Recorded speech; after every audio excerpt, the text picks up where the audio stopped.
네, 저는 법원을 존중합니다. 법원을 존중하기 때문에 법원이 내린 결정들에 대해서 그때그때 법적으로 정한 항소의 절차도 밟았고, 그럼에도 불구하고 내려진 최종 결정에 대해서 성실하게 정해진 대로 저는 예를 들어 과거에 사면복권도 받지 않았거든요. 제가 의사로 안 받은 것은 아니지만 굉장히 드물게 다 산 경우입니다.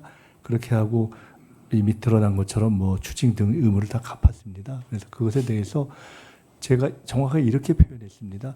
표적 사정의 성격이 있다라는 것에 대해서 말씀을 드렸고요.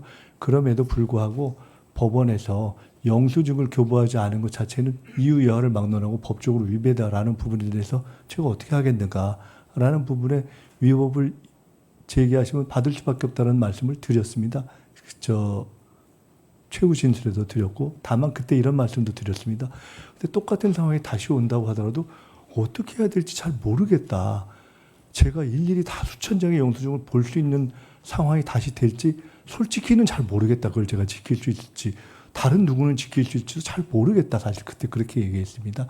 그리고 어제 말씀드렸지만 이런 영수증 미발과 관련해서는 공교롭게도 국힘에 소속된 당대표를 지내셨던 분 한 분하고 그냥 의원 한 분, 두 분은 무죄가 났던 경우가 있습니다. 제가 성함은 밝히지 않겠습니다.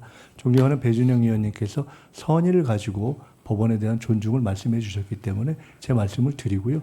어제도 말씀드렸지만은 빌린 것으로 하자라는 취지의 검찰이 있었지 그런 메일을 쓴 적이 없습니다.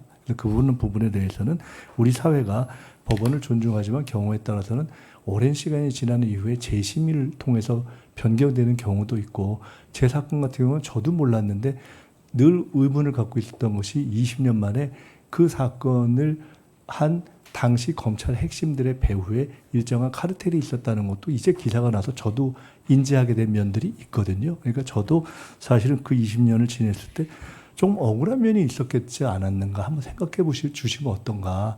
이거는 정치를 하면서 어떻게 보면 국회의원들이 많이 경험하는 일일 수도 있기 때문에 솔직히 사실은 그냥 그런 말씀을 한번 드려보고 싶고요. 그럼에도 불구하고 법원에 대해서는 최대한 존중하는 입장에서 앞으로 더욱더 임하겠다 하는 말씀을 드립니다. 한 가지만 더 말씀드리면, 법원의 양형 규정 이런 걸 혹시 보시면 제 두 번째 사건에 제 7억 2천인데요. 제가 아마 알기로는 우리 박규택 의원님 계신데 그 정도 정치 사건, 작은 사건이면은 제가 알기로는 벌금으로 처리하는 경우가 거의 없지 않는가 싶습니다. 저는 당시에 100% 유죄 아니면 100% 무죄라고 생각했습니다. 징역형인데 너무 놀랐습니다. 당시에 벌금이 되는 것을 보고 법원이 좀 곤란했구나. 사실 저는 그때 그렇게 생각했어요. 벌금을 줄 수 있는 액수가 아니거든요. 1억만 지나면 보통 징역형 아닙니까? 근데 제 경우에 7억 정도의 액수고 구속까지를 일시했던 건이어서 사실은 벌금 내기가 어려웠다고 저는 생각해서 그만큼 법원도 고민스러웠지 않았는가 저는 사실 생각하는 사건인데, 그럼에도 불구하고 이 모든 것에 있어서 저의 불찰과 부족함이 있던 부분을 제가 또에 대해서는 짚고 있고, 사실은 제가 이후에 미국 가서 로스쿨을 하고 미국 변호사가 된 이후에는 앞으로 정치를 할 가능성이 비록 높지 않지만은 다 떠나서 제가 젊은 시절에 정치를 시작하다 보니까 제가 세비 받는 외에 돈을 벌어서 수익 활동을 한 적이 별로 없어서 이후에 대학 강의했지만 앞으로 돈을 버는 방법으로도 내가 하나 가지고 있어야 되겠다라는 점도 있었다 하는 것을 조금 이해해 주셨으면 좋겠습니다.